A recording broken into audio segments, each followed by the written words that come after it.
Hello guys, आज मैं आप लोगों के लिए बहुत ही शानदार फैक्ट लेकर के आया हूँ। गाइज आज हम लोग दो फैक्ट के बारे में बहुत ही अच्छे से डिस्कस करने वाले हैं। सबसे पहला फैक्ट है हम लोगों का कि आप लोग देखे होंगे कि जो कैमल होते हैं ना, जो ऊँट होते हैं, वो रेगिस्तान वाले इलाके में, इट मीन्स बालुई वाला इलाका में बहुत ही ईजी वे में वॉक कर लेता है। लेकिन अगर बात करें यार कि इंसान अगर वहाँ वॉक करने का कोशिश करता है तो वो धंस जाता है। और लोग इसका एक्सप्लेनेशन पता है क्या देते हैं, सोचते हैं कि कैमल का जो पैर होता है वो गद्देदार होता है तो इजीली वॉक कर लेता है, लेकिन इंसान का पैर में कोई गद्दा नहीं होता है। तो गाइज ये एक्सप्लेनेशन ना पूरी तरह से गलत है, क्योंकि यार अगर गद्देदार वाला अगर जवाब होता तो सोचिए इंसान भी गद्देदार वाला शूज पहन करके वॉक कर लेता। लेकिन ऐसा तो कुछ टेक्नोलॉजी निकाल दिया जाता ना साइंटिस्ट के द्वारा, कैमल के जैसा पैर उसी तरह से बना दिया जाता। लेकिन यार इसका एक्सप्लेनेशन एक्चुअल में फिजिक्स में कुछ और है, कोई गद्देदार वगैरह से इसका जवाब नहीं है, ठीक है। और दूसरा जो सबसे अहम पार्ट है, जादूगर आप लोग देखे होंगे कि बहुत सारा बेड ऑफ नेल्स में कील्स बहुत सारा लगा हुआ रहता है और वो उसमें इजीली वॉक कर लेते हैं। या फिर देखा जाए तो उसमें बाइक चढ़ा देते हैं, टायर पंचर भी नहीं होता है, या फिर उसी में पूरी तरह से लोड जाते हैं फिर भी कुछ नहीं होता है। तो इसके पीछे का रीज़न क्या है? तो गाइज मैं बता दूं कि इसका फिजिक्स में ना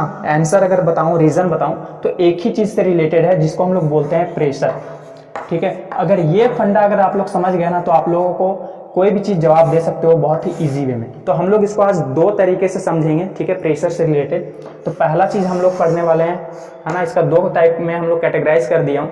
तो सबसे पहला का पार्ट देंगे स्मार्ट तरीका, है ना, स्मार्ट तरीका। और दूसरा मेथड का मैं नाम दिया हूँ, अगर ये आप लोग वैसे तो इजीली समझ में आ जाएगा सबको, लेकिन दूसरा मेथड जो है ना वो सबको ही समझ सकता है, जिसको मैं नाम दिया हूँ भिखारी मेथड, है ना। तरीका बता देता हूँ, भिखारी तरीका। तो दो तरीका है, एक स्मार्ट तरीका से और एक भिखारी तरीका से। लेकिन गाइज एक्चुअल में आप लोग ये वाला जो है ना बहुत ही इजी वे में समझ पाओगे। तो फुल कॉन्सेप्ट के साथ मैं समझाने वाला हूँ कि आखिर इसका जवाब क्या है, ठीक है। तो आखिर कैमल जो है इजीली वॉक क्यों कर पाता है, इंसान क्यों नहीं कर सकता है? तो फुल कॉन्सेप्ट को साथ हम लोग समझेंगे। तो गाइज इसके लिए ना मुझे एक फॉर्मूला का जरूरत पड़ेगा, और ये फॉर्मूला का ट्रिक भी मैंने ऑलरेडी वीडियो में बना चुका हूँ। अगर आप लोगों को डाउट आता है तो आप मेरे चैनल में विजिट कर सकते हैं और वो फॉर्मूला का ट्रिक समझ सकते हैं। बहुत ही शानदार वे बताया था। खैर अभी हम लोग सिर्फ फॉर्मूला लिखते हैं। तो प्रेशर का जो फॉर्मूला होता है ना वो होता है फोर्स पर यूनिट एरिया, ठीक है, फोर्स पर यूनिट एरिया। तो गाइज ये अगर फॉर्मूला अगर आप लोग जानते हो तो बहुत ही बेटर है, ठीक है। और अगर नहीं जानते हो तो अभी फिलहाल के लिए आप लोग देख लीजिए और मेरे चैनल में जाकर के ये फॉर्मूला का याद करने का बहुत ही शानदार ट्रिक समझ सकते हो, ठीक है। तो वहाँ पर भी आप लोग विजिट कर सकते हो। लेकिन अभी हम लोग इससे समझते हैं कि कैसे समझ पाएंगे कि कैमल इजीली वॉक कर लेता है लेकिन इंसान क्यों नहीं कर सकता है। तो थोड़ा अच्छे से इसको इंटर रिलेट कर पाओगे। समझिए, फिजिक्स ऐसा है ना, नेचर में जो भी फेनोमिनन होता है उसको हम लोग फिजिक्स से इंटर रिलेट करेंगे तो उसका बहुत ही अच्छा एक्सप्लेनेशन निकलता है। लेकिन यूं ही यार लोग बदनाम कर देते हैं फिजिक्स की, बहुत ही टफ है। ऐसा कुछ नहीं है, बहुत ही ईजी है, बस समझने की देरी है, ठीक है। और लोग आए बाय कुछ भी मतलब एक्सप्लेनेशन दे देते हैं जवाब कि हाँ कितने ज़्यादा इंटेलिजेंट हैं, कैमल क्यों वॉक कर सकता है इंसान क्यों नहीं? जवाब एक वर्ड में इंसानों द्वारा मिल जाएगा कि कैमल के पैर में जो होता है गद्देदार होता है, इंसान में कोई गद्दा नहीं होता है, इसलिए वो वॉक नहीं कर पाता है। लेकिन यार इतना आसान थोड़ी है, ऐसे ही जवाब दे देना और एक एक्सप्लेनेशन के साथ जवाब देना बहुत ही ज़्यादा डिफरेंस होता है, ठीक है। तो चलिए हम लोग बात करते हैं, वीडियो ज़्यादा लंबा नहीं करेंगे। तो स्मार्ट तरीका में कैसे समझेंगे, ठीक है। तो pressure is equal to force per unit area. अगर आप लोग मेरा वीडियो में पहले भी अगर बहुत सारा कॉन्सेप्ट अगर लिए होंगे तो बहुत ही इजी वे में समझ पाओगे। लेकिन मैं मान रहा हूँ कि यार आप लोग एकदम बोथर हो, ठीक है, कुछ भी नहीं आता है। तो चलिए मैं एकदम पूरा बच्चा टाइप समझाता हूँ। तो देखिए आप लोग, अगर मैं बोलूँ एक बार ना ऊपर का वैल्यू ले लूँ 10 और नीचे 2, और एक बार ऊपर का वैल्यू 10 ही रहेगा लेकिन नीचे का वैल्यू मैं बढ़ा देता हूँ, 2 से 5 कर दिया, ठीक है। तो आप लोग यार यहाँ पर इजीली समझ सकते हो कि देखिए नीचे का वैल्यू अगर कम होगा ना तो ओवरऑल वैल्यू सॉल्व होकर के कितना मिलेगा बताइए?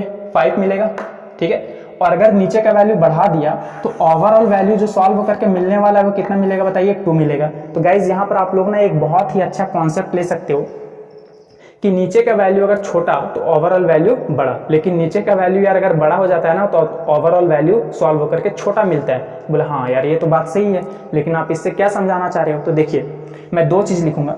अगर प्रेशर, ठीक है, प्रेशर अभी छोड़िए, एरिया है ना, एरिया चूंकि नीचे है ना, तो अगर एरिया ज़्यादा होगा इट मीन्स डेनोमिनेटर का वैल्यू ज़्यादा होगा तो ओवरऑल वैल्यू क्या होता है? छोटा होता है। इट मीन्स प्रेशर का वैल्यू क्या होगा? कम होगा ना। प्रेशर कम डेवलप होगा। ठीक है, एरिया ज़्यादा तो प्रेशर कम। चलो यार, ये तो बहुत ही बढ़िया हुआ कि आप लोग समझ गए। और दूसरा, अगर मैं एरिया कम कर दूं तो देखिए, एरिया इट मीन्स डिनोमिनेटर में है ना, तो एरिया अगर कम होगा तो ओवरऑल वैल्यू क्या होता है, कम होता है, सॉरी ज़्यादा होता है ना, ओवरऑल वैल्यू क्या होता है, ज़्यादा। अगर नीचे का वैल्यू छोटा होगा तो ओवरऑल वैल्यू सॉल्व करके बड़ा मिलता है। ठीक है, तो अगर नीचे एरिया अगर कम कर दूं, एरिया क्या कर दूं बताइए, कम, तो ओवरऑल वैल्यू सॉल्व करके बड़ा मिलेगा, तो प्रेशर का वैल्यू क्या होगा बताइए, ज़्यादा होगा। ठीक है, तो ये अगर आप लोग इंटर रिलेट कर लोगे ना, तो आप लोग समझिए कि 80% आप लोगों का काम हो गया। अब आप लोगों को बस थोड़ा सा समझने की देरी है कि मैं बोलना क्या चाह रहा हूँ। देखिए, तो कैमल क्या होता है ना, अगर कैमल के बारे में बात करूँ तो कैमल का जो भी ओवरऑल बॉडी का वेट होता है, ठीक है, जो भी ओवरऑल बॉडी का वेट होता है, तो मैं कैमल बना नहीं पाऊंगा। ठीक है, अभी वैसे भी वीडियो ज़्यादा लंबा नहीं, और ड्राइंग मुझे नहीं आता है, मैं जो भी एक क्लियर कट बात बता देता हूँ। ठीक है, तो बस समझ जाइए कि एक कैमल है। ठीक है, क्या है, कैमल। तो कैमल का जो भी ओवरऑल बॉडी वेट होता है ना, उसका जो पैर होगा ना, वो देखिएगा ज़्यादा एरिया में फैला होता है, ज़्यादा छितरा हुआ रहता है ना, 4 टांग यूं बड़ा बड़ा एरिया में। मतलब एरिया देखिए इसका क्या है, देखिए यहाँ कैमल का एरिया क्या होता है, ओवरऑल बॉडी का जो वेट को संभालने के लिए है ना, एरिया क्या होता है, पैर का ज़्यादा होता है। ठीक है, लेकिन अगर बात करें यार इंसानों का, तो इंसानों का जो भी ओवरऑल बॉडी का वेट है ना, वो 2 टांगों में होता है, और 2 टांगों का एरिया का गैप भी क्या होता है, कम होता है। इट मीन्स एरिया क्या होता है बताइए, कम होता है। ठीक है, अब आप लोग बहुत ही इजी वे में आप लोग इंटररिलेट कर पाओगे। तो देखिए, एरिया अगर ज़्यादा होगा, ठीक है, एरिया क्या होगा, ज़्यादा, तो प्रेशर क्या होगा, कम डेवलप होगा। तो प्रेशर यार कम डेवलप होगा, तो इसलिए वो धंसता नहीं है ना, वो इजीली वॉक कर सकता है। लेकिन आप बात करें इंसानों का, है ना, तो ये क्या है बताइए, इसका जो भी पूरा ओवरऑल बॉडी का वेट है, उसको संभालने के लिए जो 2 टांग में इंसान खड़ा है ना, वो 2 टांग का एरिया क्या है, कम है। तो एरिया कम होगा तो प्रेशर क्या होता है, ज़्यादा डेवलप होता है, और जब प्रेशर ज़्यादा डेवलप होगा तो वो क्या होगा, धंस जाएगा। ठीक है, तो आप लोग बहुत ही इजी वे में समझ पाओगे। और यार इससे ना आप लोग इस कॉन्सेप्ट से बहुत सारा जवाब ढूंढ सकते हो कि कील अगर हम लोग क्रॉस सेक्शनल एरिया देखोगे, 2 होता है, एक कम एरिया वाला और एक ज़्यादा क्रॉस सेक्शनल एरिया वाला। इससे भी बहुत सारा सवाल बहुत को बोल देते हैं कि इधर से ही क्यों इंटर कर जाता है, इधर से क्यों नहीं करता है। तो गाइज देखिए, एरिया कम तो प्रेशर ज़्यादा होगा, तो इसलिए वो इंटर कर जाएगा। लेकिन ज़्यादा एरिया से अगर मैं हैमर करूँगा तो क्या होगा बताइए, प्रेशर का इफेक्ट कम हो जाएगा, जिसके कारण वो इंटर नहीं करेगा।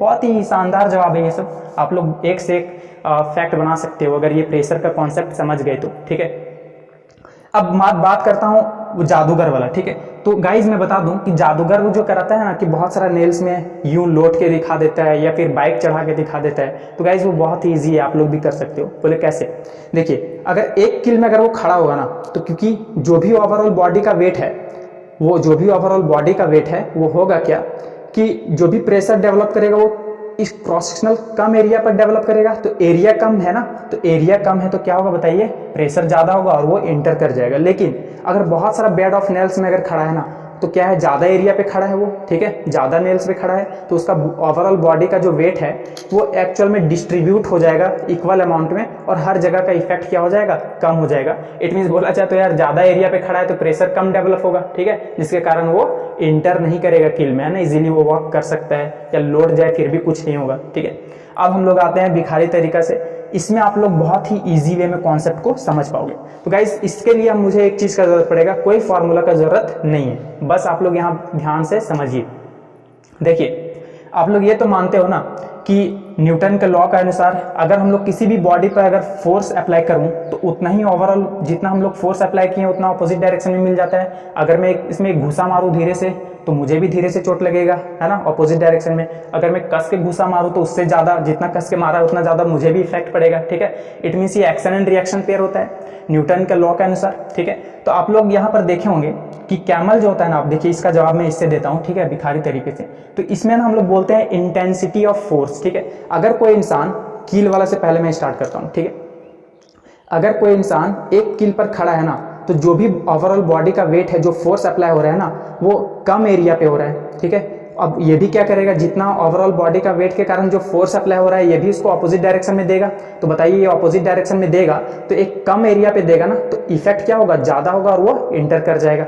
ठीक है, यानी उसके पैर वगैरह में सब इंटर हो जाएगा। जो जादू दिखाते हैं उसको आप लोग बोलिएगा कि यार एक किल में खड़ा होकर दिखाओ तब मैं मानूं, ठीक है, या फिर लौट के दिखाओ उसमें, है ना, हक्का बक्का बंद हो जाएगा। फिर अगला दिन से सब जादू दिखाना ही बंद कर देंगे। फिर अगर ज़्यादा नेल्स में खड़ा है तो होगा क्या, देखिए, जो भी ओवरऑल बॉडी का वेट है, ठीक है। अब जो भी ओवरऑल बॉडी का वेट है उसके कारण जो फोर्स अप्लाई हो रहा है ना, वो फोर्स अब एक एरिया पे काम नहीं कर रहा है, वो डिस्ट्रीब्यूट हो गया, ठीक है। कुछ यहाँ बहुत सारा नेल्स होता है, तो इफेक्ट उसका क्या हो जाएगा, कम हो जाएगा, जिसके कारण वो इंटर नहीं करेगा। बोले यार कुछ हजम नहीं हुआ। देखिए एक एग्जांपल देता हूँ, ठीक। सपोज कि एक ना बॉडी वेट उसका 50 न्यूटन का है, ठीक है। तो 50 न्यूटन का है ना, तो देखिए 50 न्यूटन का अगर जो बॉडी वेट है उसको भी उतना ही डायरेक्शन में, अपोजिट डायरेक्शन में मिलेगा, तो 50 यूं का यूं एक ही डायरेक्शन में मिल जाएगा, मतलब एक छोटे से एरिया में मिल जाएगा और वो इंटर कर जाएगा।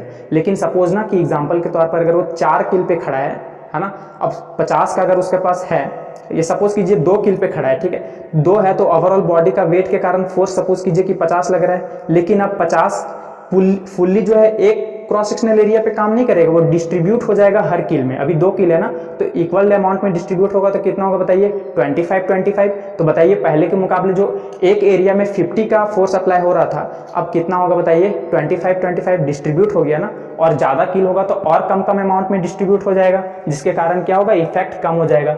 और इसको हम लोग फिजिक्स में बोलते हैं इंटेंसिटी ऑफ फोर्स, और इसी इंटेंसिटी ऑफ फोर्स को हम लोग बोलते हैं प्रेशर, ठीक है। क्या बोलते हैं, प्रेशर। देखिए मैं बोलना क्या चाह रहा हूँ, अगर कोई एक किल पर अगर खड़ा है ना, सपोज कीजिए कि ये 50 न्यूटन का फोर्स है, तो जितना 50 न्यूटन इस पे इफेक्ट हो रहा है उतना ही इसको भी देगा, ठीक है। लेकिन ये कम एरिया पर पूरी 50 मिल जाएगा सपोज, ठीक है। आप लोग एग्जांपल समझ सकते हो। तो इसको क्या होगा, कम एरिया पर इफेक्ट मिल जाएगा, मतलब 50 का 50 पूरे दे देगा इसको, और ओवरऑल इफेक्ट क्या होगा, ज़्यादा हो जाएगा। लेकिन अब सपोज कीजिए कि 2 किल पर खड़ा है वही 50 न्यूटन का इंसान, ठीक है। अब होगा क्या कि 50 तो दोनों में लगाया जा रहा है ना, तो दोनों मिल करके अब क्या होगा, डिस्ट्रीब्यूट हो जाएगा। बोलेगा 25 यहाँ इस एरिया पे काम करेगा और इस एरिया पे 25 काम करेगा, मतलब बराबर डिस्ट्रीब्यूट हो जाएगा। इट मीन्स देखा जाए तो अब ज़्यादा एरिया में और इफेक्ट भी कम हो गया, एक में 25। अब वो ज़्यादा किल में अगर और भी डिस्ट्रीब्यूट करता, मान लीजिए 5 किल में होता, तो 10 का हो जाता और भी इफेक्ट कम हो जाता। इसलिए जादूगर देखेंगे ना कि बहुत सारा किल लगाता है, उसमें वॉक करता है, ठीक है, एकदम सामने। उसको आप बोलिएगा कि 1 किल में खड़ा हो, तो जो पूरा ओवरऑल इफेक्ट है ना, वो तुम्हारे वहीं पर मिलेगा, और क्या होगा, वो इंटर कर जाएगा।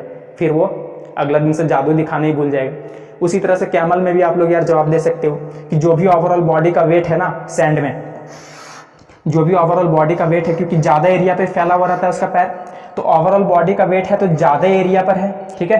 तो इसलिए डिस्ट्रीब्यूट जब करता है ना, तो प्रेशर क्या होता है, कम हो जाता है, इफेक्ट हर जगह डिस्ट्रीब्यूट हो जाता है इक्वल अमाउंट में। लेकिन इंसानों का जो टांग होता है ना, वो 2 टांग में होता है, ज़्यादा गैप नहीं होता है लोगों के बीच में। तो जो भी ओवरऑल बॉडी का वेट है, वो सपोज कीजिए कि 2 टांग होता है, तो यू देखे होंगे ऐसे होता है, तो इफेक्ट जो है एक ही जगह पर मिलता है ना, तो ज़्यादा उसका डिस्ट्रीब्यूट नहीं हो पाता है, इसलिए वो इंटेंसिटी ऑफ फोर्स ज़्यादा होता है और वो धंस जाता है। और इसी इंटेंसिटी ऑफ फोर्स को हम लोग फिजिक्स में एक वर्ड में बोलते हैं प्रेशर। क्या बोलते हैं, प्रेशर। इट मीन्स प्रेशर बोलो या फिर इंटेंसिटी ऑफ फोर्स बोलो। तो गाइज आप लोग, उम्मीद करता हूँ कि बहुत ही अच्छे वे में आप लोग ये समझ चुके होंगे, ठीक है, और ये फार्मूला से रिलेट भी कर पाओगे, और भी बहुत सारा क्वेश्चन का जवाब आप लोग दे सकते हो। तो गाइज कैसा लगा ये वीडियो, कमेंट करके बताइएगा। और भी ऐसे ही शानदार ट्रिक, फैक्ट या फिर कोई भी डाउट हो तो आप मुझे कमेंट कर सकते हैं। तो गाइज कैसा लगा ये वीडियो, और कमेंट यार आप लोग जरूर कीजिएगा, ताकि इससे मुझे पता चले कि क्या इस और भी मुझे सुधार करना चाहिए या फिर मेरा एक्सप्लेनेशन सही है, ठीक है। तो गाइज आज के लिए इतना ही, थैंक यू।